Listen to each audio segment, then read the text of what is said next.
Praise the Lord. Therefore, when you coupon shall be brave, and then so ye da for your media chain, and untimma ye ni enjumo, or ye nyamia, or ye no quafua, ni yemu yo are queen ye name. Yakasa radia da was say, and a day so they are domo yan would ya chain, would the unqua chain, yentimi for was a day need the biarada. Iradia think as a winya me, would did you my pa and all the ashayen, sir. Ɛno nti no Awurade bɛyɛ n'adom nso ma yɛdi saa dwuma ahyɛ odi anuonyam.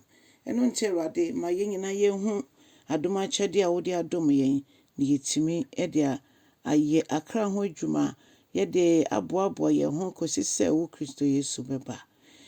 Yɛda wo ase Ame Nkronkron sɛ bɛfa wakwan wakasa akyerɛ yɛn so wɔ Jesus Christ din mu. Amen. Ɔdɔfo me sama wakɔ abade bɔte asiesie dwumadie so.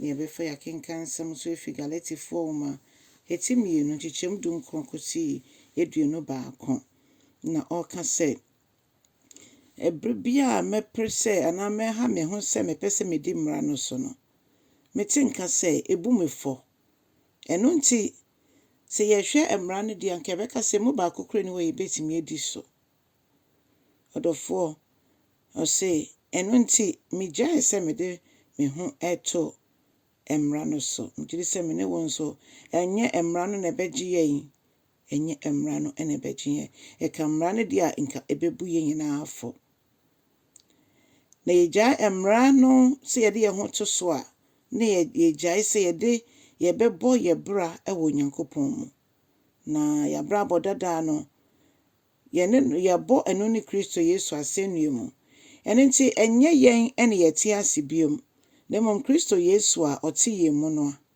ɔno ɛna ɔte nipadua a ɛyɛ asase so nipadua yi mu ne sɛnti yɛhu ne saa na yɛbɛkɔ so ɛde yɛwerɛ nyinaa hyɛ Onyankopɔn ba no mu a ɔyɛ Jesus Christ no ɔno ɔdɔɔ yɛn na ɔde ne ho maa yɛn no ɔno ɛna sɛ yɛabrabɔ nyinaa yɛma no kwan sɛ ɔmfa no nomum na ɔmbɔ abrabɔ papa a ɛnam adom so no ɔmbɔ ho bra ɛndua yɛn mu. And in the Bible cases so be Christo man or your body for frono. A bassa name dada in our trim and yeming in our year for fro. And until you won't say as a son ya brabo. And until Moma yam bo on yanko pon adomono.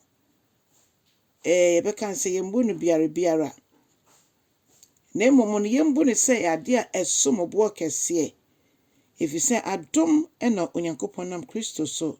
Edi agye me ne wo nkwa sɛ yɛbɛtumi edi mmara no so a mmara no entimi ene yɛn Nyankopɔn ntem enye papa mmara no entimi mmoa yɛn sɛ yɛbɛtumi etintim de nyina mmara no bɛma yɛtɔ apeti anasa mmara no bɛma mmara no bɛbu yɛn fo adɔfo yɛhwɛ yɛ abrabɔ mu yɛkasa yɛ mu yɛ ne yɛ mu Samran ni yɛhwɛ de ebu yɛatan ka yɛmu bie ni wobetimi egyina Onyankopɔn anim nanso adom ne nti yɛtimi bɔ Onyankopɔn anim yɛka yɛn fom so kyɛ na ɔde kyɛ yɛn na ɔboa yɛn sɛ yɛadwe mu yɛn fo a de ɛne yɛmfa kokoduro ne nam yɛmbra ɔdom ahengua n'anim ɛno nti ɔdɔfo moma yɛngya yɛn ho efisɛ sɛ yɛne Onyankopɔn ntem betimi atene anase etimi edi mu a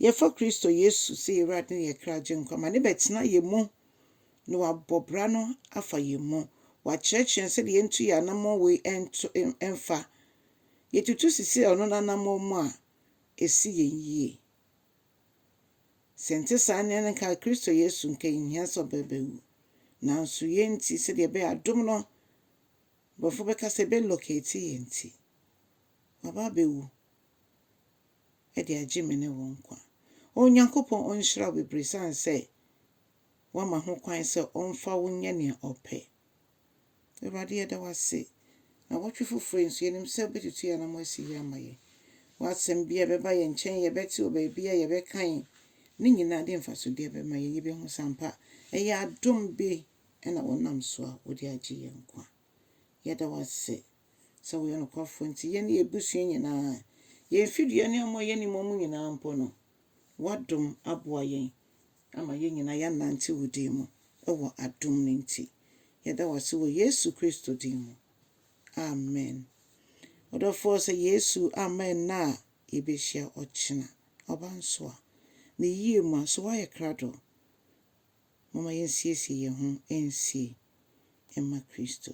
Na yɛka sɛ Yesu bɛbɛ biom na wogye so sɛ mesiesie me ho a na yɛ asɛm paa na wɔka. Na ɛnyɛ fia no bi ɛna ɛnyɛ ano nso. Onyame nhyira bebree. Bye bye.